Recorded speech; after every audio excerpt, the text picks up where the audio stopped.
Hello hi ನಮಸ್ಕಾರ.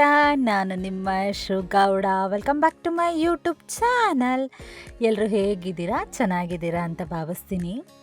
ಇವತ್ತು ನಾನು ನಮ್ಮ ಸಕಲೇಶಪುರ ಮತ್ತು ಹಾಸನ ಸೈಡ್ ಮಾಡೋವಂಥ ಗಿಣ್ಣು ಹಾಲಲ್ಲಿ ಮಾಡೋವಂಥ ಒಂದು ಸ್ವೀಟ್ ಇದು. ಗಿಣ್ಣು ಹಾಲಿನ ಹಲ್ವಾ ಅಂತಲೂ ಹೇಳ್ತಾರೆ, ಗಿಣ್ಣು ಹಾಲಿನ ಸ್ವೀಟ್ ಅಂತಲೂ ಹೇಳ್ತಾರೆ. ಲೈಕ್ ಏನು ಬೇಕಾದರೂ ತಿಳ್ಕೊಬೋದು. ತುಂಬ ಚೆನ್ನಾಗಿರುತ್ತೆ ಆ್ಯಂಡ್ ತುಂಬ ಈಸಿ ಪ್ರೊಸೀಜರ್ ಇದು. ಗಿಣ್ಣು ಹಾಲಿದ್ದರೆ ಈ ಥರ ಒಂದು ಸತಿ ಆದರೂ ಮಾಡ್ಕೊಳ್ಳಿ, ತುಂಬ ಇಷ್ಟಪಟ್ಟು ತಿಂತೀರಾ.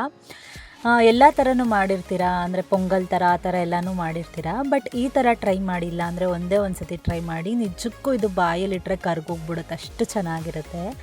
ಹೇಗೆ ಮಾಡೋದಂತ ಹೇಳ್ತೀನಿ ನೋಡಿ. ಮೊದಲಿಗೆ ಒಂದು ದೊಡ್ಡದು ಬೌಲ್ ಥರ ಇಟ್ಕೊಳ್ಳಿ, ಪ್ಯಾನ್ ಥರ.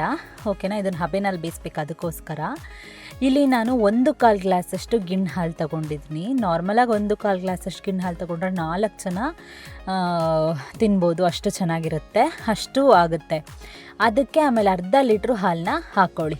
ಅರ್ಧ ಲೀಟ್ರು ಹಾಲನ್ನ ಫುಲ್ಲು ಹಾಕ್ಕೊಂಡ್ಬಿಟ್ಟು ಇದಕ್ಕೆ ನಾನು 1/4 ಕಪ್ಪು ಸಕ್ಕರೆನ ಹಾಕ್ಕೊಳ್ತೀನಿ. 1/4 ಕಪ್ ಸಕ್ಕರೆನ ಹಾಕ್ಕೊಂಡ್ಬಿಟ್ಟು ಸ್ವಲ್ಪ ಏಲಕ್ಕಿ ಪುಡಿನೂ ಜಚ್ಕೊಂಡು ಹಾಗೆ ಏಲಕ್ಕಿ ಪುಡಿ ಹಾಕ್ಕೊಂಡು ಚೆನ್ನಾಗಿ ಹಾಗೆ ಸ್ಪೂನಲ್ಲಿ ಸಕ್ಕರೆ ಕರಗೋವರೆಗೂ ತಿರುಗಿಸ್ತಾನೆ ಇರಬೇಕು. ಸಕ್ಕರೆನ ಹೀಗೆ ಕರಗಿಸ್ಬೇಕು ನಾವು. ಸಕ್ಕರೆ ಕಂಪ್ಲೀಟಾಗಿ ಕರಗಬೇಕು.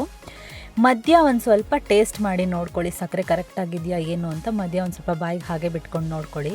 ನಂಗೆ ಇನ್ನೂ ಸ್ವಲ್ಪ ಸಕ್ಕರೆ ಬೇಕು ಅನಿಸ್ತು, ಅದಕ್ಕೆ ನಾನು ಇನ್ನೊಂದು 3 ಚಮಚ ಹಾಕ್ಕೊಂಡ್ಬಿಟ್ಟು ಚೆನ್ನಾಗಿ ಮಿಕ್ಸ್ ಮಾಡ್ಕೊಂಡ್ಬಿಟ್ರೆ ಪರ್ಫೆಕ್ಟಾಗಿ ಆಗೋಗುತ್ತೆ.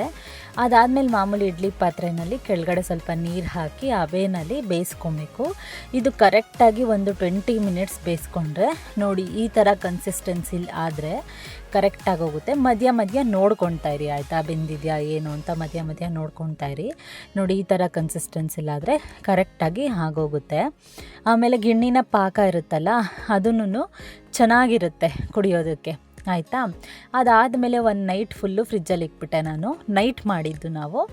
ಮಾಡಿದ ತಕ್ಷಣ ಬಿಸಿ ತಿನ್ನೋಕ್ಕಾಗಲ್ಲ, ತಿಂದರೂ ಆವಾಗ ಅಂದರೆ ಅಷ್ಟು ಟೇಸ್ಟ್ ಸಿಗಲ್ಲ. ಅದನ್ನು ಫ್ರಿಜ್ಜಲ್ಲಿ ಇಟ್ಬಿಟ್ಟು ಬೆಳಗ್ಗೆ ನಾವು ಮಾಮೂಲಿ ಏನು ಮಾಡೋದು, ಒಂದು ಸ್ವಲ್ಪ ಹೊತ್ತು ಫ್ರಿಜ್ಜಿಂದ ಎತ್ತಿಟ್ಬಿಟ್ಟು ಅದು ಕಂಪ್ಲೀಟಾಗಿ ತಣ್ಣದೆಲ್ಲ ಆರಾದಮೇಲೆ ಒಂದು ಬೌಲಿಗೆ ಹಾಕ್ಕೊಂಡು ಸರ್ವ್ ಮಾಡ್ಕೊಂಡು ತಿಂತಾಯಿದ್ರೆ ಎಷ್ಟು ಚೆನ್ನಾಗಿರುತ್ತೆ ಅಂದರೆ, ಆ ಸಕ್ಕರೆ ಪಾಕದ ಅಂದರೆ ಆ ಗಿಣ್ಣಿನ ಪಾಕದ ಜೊತೆಗೆ ಈ ಗಿಣ್ಣಿನ ಹಲ್ವಾನ ಹಾಗೆ ಒಂದು ಸ್ಪೂನ್ ಎತ್ಕೊಂಡು ತಿಂತಾಯಿದ್ರೆ ಮಸ್ತಾಗಿರುತ್ತೆ. ಮಿಸ್ ಮಾಡದೆ ಒಂದೇ ಒಂದು ಸತಿ ಇದನ್ನು ಟ್ರೈ ಮಾಡಿ, ಓಕೆನಾ? ಸೊ ಈ ವಿಡಿಯೋ ನಿಮಗೆ ಇಷ್ಟ ಆಗಿದ್ದರೆ ದಯವಿಟ್ಟು ಲೈಕ್, ಶೇರ್, ಕಮೆಂಟ್ ಮಾಡಿ, ಸಬ್ಸ್ಕ್ರೈಬ್ ಮಾಡ್ಕೊಳ್ಳಿ. ಹೀಗೆ ನನಗೆ ಸಪೋರ್ಟ್ ಮಾಡಿ.